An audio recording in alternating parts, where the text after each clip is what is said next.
Hello जी, hello. कैसे हैं आप सब? I hope you guys are doing really well. और स्वागत है आपका एक और नई क्लास में, जहां पर हम लोग कर रहे हैं life changing spoken English course. Class number 9 है ये। जिनको ये कोर्स आप लोगों को कैसी लग रही है, आप लोगों ने कितने लोगों तक ये कोर्स जो है वो शेयर किया है और आपको कितनी इंप्रूवमेंट अपने आप में दिख रही है, ये मुझे कमेंट करके बताना बिल्कुल मत भूलिएगा। मैं एक एक कमेंट पढ़ती हूँ और रिप्लाई तो खैर आपको देती ही हूँ, तो जरूर से मुझे बताइए। आई लव रीडिंग आपका कमेंट्स जो है, जो भी आप कमेंट करते हैं तो आप जरूर कमेंट करके बताइए। और उसके पहले चलो अटेंडेंस लगा दो सबसे पहले फटाफट से। और जो नए लोग हैं उनको बता दूं, हमने लिया है चैलेंज 21 दिनों का कि इस कोर्स को हम लोग कंप्लीट करेंगे, मतलब मैं कंप्लीट कराऊंगी और आप कंप्लीट करोगे पढ़ के इसको, है ना। तो आप भी अगर नए हो तो न्यू स्टूडेंट लिख करके प्रेजेंट कर देना, है ना, कि प्रेजेंट हो आप, और कल से अटेंडेंस लग जानी चाहिए। दूसरी बात, 1 से लेकर के 8 नंबर क्लासेस तक में भी आपके अटेंडेंस जो है मुझे मिल जानी चाहिए, देर सवेर से ही, लेकिन अटेंडेंस मिलनी जरूर चाहिए। चलिए क्लास को शुरू करते हैं। आज हम लोग इंटरोगेटिव टेंसेस पढ़ने वाले हैं, जिसमें से मैं पहले आप इन दोनों शब्दों को अलग अलग करके बता दूं। ऐसे तो टेंसेस की क्लास जो है हमारी आ चुकी है, हमने टेंसेस सीख लिया है, क्या होता है, क्यों होता है, कैसे होता है और कैसे आप इसको याद रख सकते हैं। याद रखने हम लोग जो है इसी टेंस के ही अगले हिस्से को कर रहे हैं। देखो, टेंस जो है वो हिस्सों में पढ़ना ज्यादा बेटर होता है, एक साथ तो ऐसे भी नहीं समझ में आता और सारी चीज एक साथ घुसेड़ दूंगी तो वो भी नहीं समझ में आएगा, ठीक है। तो इंटरोगेटिव जो है वो आज हम लोग करेंगे। इंटरोगेटिव, इंटरोगेशन वर्ड सुना है अगर आप मूवीज वगैरह देखते हो और टीवी सीरियल्स वगैरह देखते हो, या मतलब वेब सीरीज वगैरह भी देखते हो, तो आपने ये वर्ड सुना होगा कि इसको इंटरोगेट करते हैं, चलो, या इसका इंटरोगेशन चल रहा है ना। इसका मतलब क्या होता है? जस्ट कट्टू अगले सीन में क्या दिखाता है कि पुलिस जो है वो सवाल जवाब कर रही है सामने वाले से, राइट। इसको कहते हैं इंटरोगेशन। क्या कहते हैं? इंटरोगेशन, जो कि बना ही है वर्ड इंटरोगेट से, ठीक है।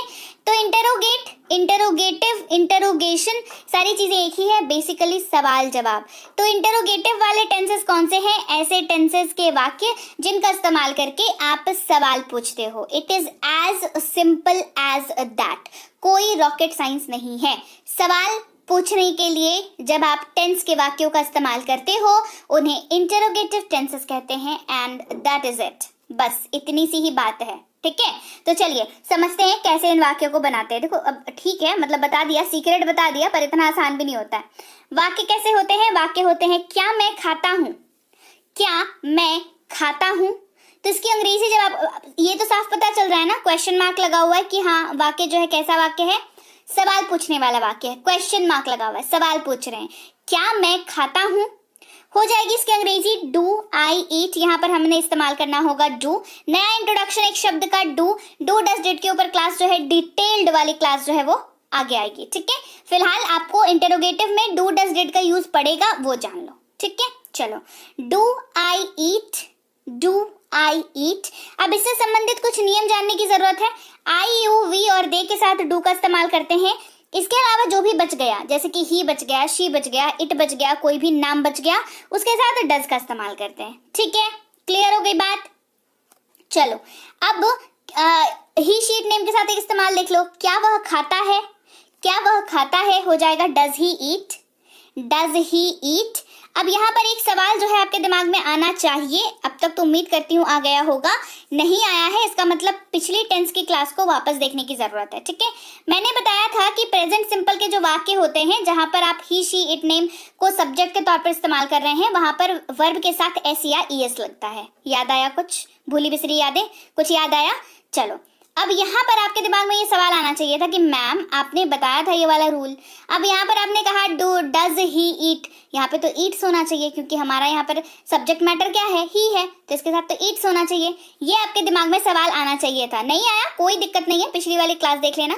थोड़ा समय लगता है हैबिचुएट होने में, बट हो जाता है और हो जाओगे, मुझे पूरा भरोसा है, कोई दिक्कत नहीं है, ठीक है। लेकिन यहाँ पर ईट्स नहीं होगा, ये समझो। क्यों नहीं होगा? क्योंकि डज लगा हुआ है। देखो, एस और ईएस एक बार लग गया ना, दोबारा नहीं लगेगा। डज के साथ, डू के साथ ईएस लगा तभी ना डज बना जी, है ना। डू के साथ ईएस लगा तो क्या बना? डज बना। तो डज जब एक बार लग गया तो ईट्स नहीं लगेगा, सिंपली इट हो जाएगा, ईट हो जाएगा। क्लियर? चलो, अब इसी वाक्य को पास्ट में करना हो तो क्या मैं खाता था, क्या मैंने खाया, ये बन जाएगा, हो जाएगा डिड आई ईट। तो सिंपल पास्ट केस इंटरोगेटिव वाले वाक्यों में हमेशा डिड का इस्तेमाल होगा, चाहे सब्जेक्ट कोई सा भी हो, I, you, we, they, he, she, it या कोई भी नाम, डिड से ही चालू होगा सवाल, ठीक। फ्यूचर सिंपल की बात करें तो क्या मैं खाऊंगा, क्या मैं खाऊंगा, और उस वाले क्लास में भी मैंने क्या बताया था, टेंस वाले क्लास में, कि फ्यूचर में विल का इस्तेमाल होता है तो हमेशा विल लगेगा, ये हो जाएगा will I eat, will I ईट। क्या मैं खाता हूँ, क्या मैं खाता था, क्या मैं खाऊंगा, do I eat, did I eat, will I eat. ये क्लियर, आगे बात समझ में। हमने क्या किया, हमने present simple, past simple, future simple का क्वेश्चन वाला हिस्सा कर लिया, ठीक है।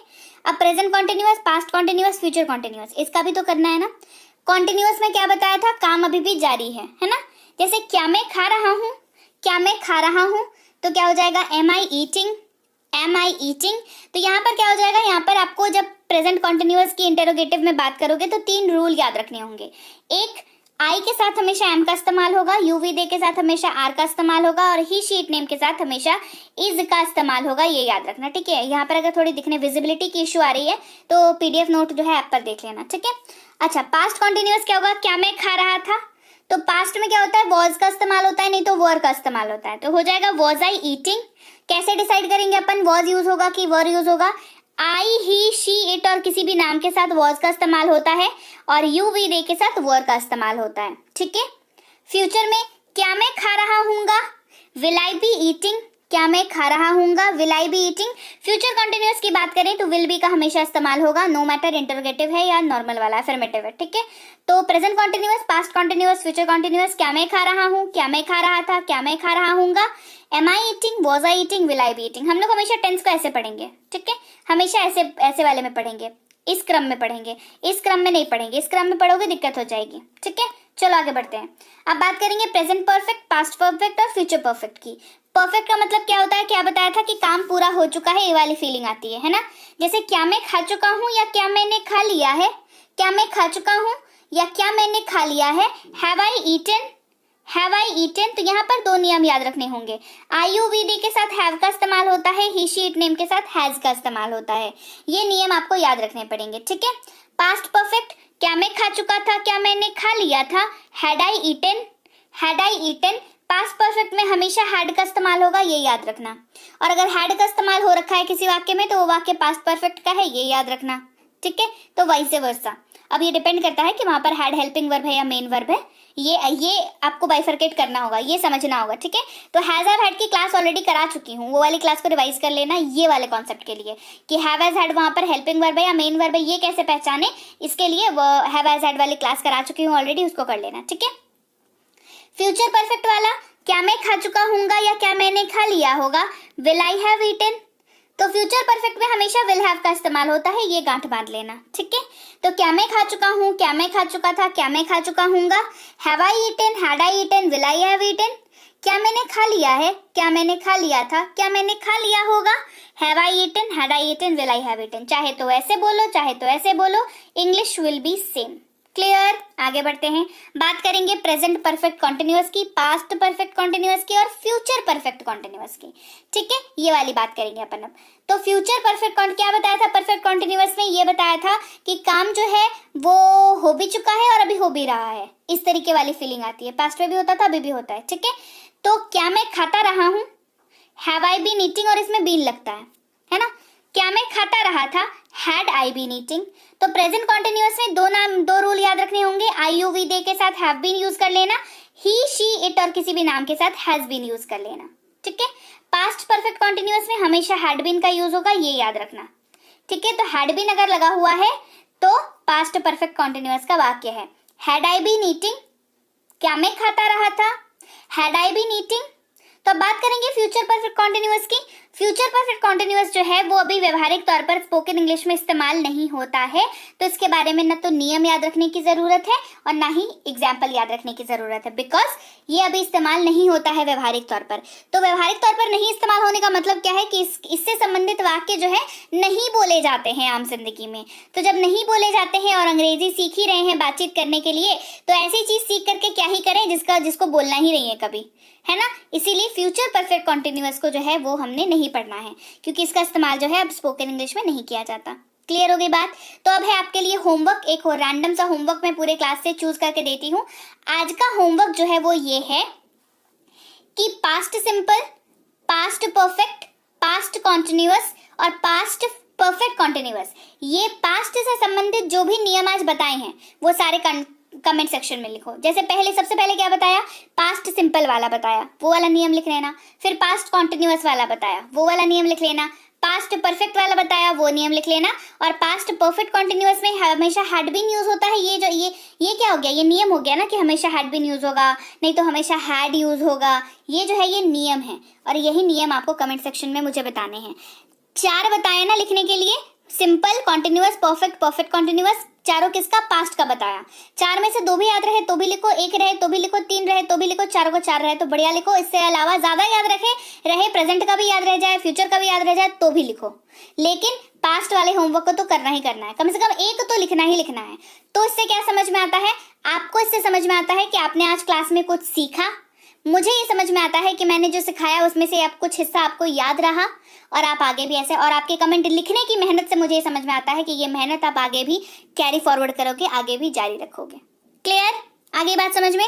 तो लीजिए भाई, ये थी आज की क्लास, लेकिन अब है आपके लिए प्रैक्टिस। देखो, जो मैंने अभी होमवर्क उठा के दिया वो तो नॉर्मल होमवर्क है जो मैं आपको रोज देती हूँ, पर अभी जो दे रही हूँ ये प्रैक्टिस करना है कॉपी पे लिख करके।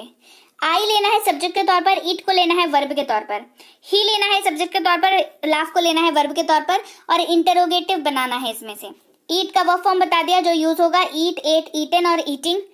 हंसना यानी कि लाफ, लाफ, लाफ्ड, लाफ्ड और लाफिंग, ये ही वर्ब फॉर्म यूज होगा ये बनाने में, इंटरोगेटिव वाला बनाने में। तो इसको जरूर से अपने कॉपी में बनाना, ठीक है? तो चलिए, ये थी आज की क्लास जहां पर हमने सीखे टेंस का हिस्सा, इंटरोगेटिव वाला हिस्सा सीखा। नेगेटिव वाला भी कराऊंगी बिकॉज वो भी इंपॉर्टेंट है। तो पहले इंटरोगेटिव को ही कर लो, तसल्ली से दिमाग में बैठ जाए, उसके बाद नेगेटिव वाला कराऊंगी। एक साथ सारे टेंसेस करा दिया ना, तो ना पहले सीखे थे ना अभी सीखोगे, ना बाद में कभी, अभी सीख रहे हो ना बाद में कभी सीख पाओगे, ठीक है? इसीलिए हम लोग ब्रेक ले लेकर के टेंस को पढ़ेंगे।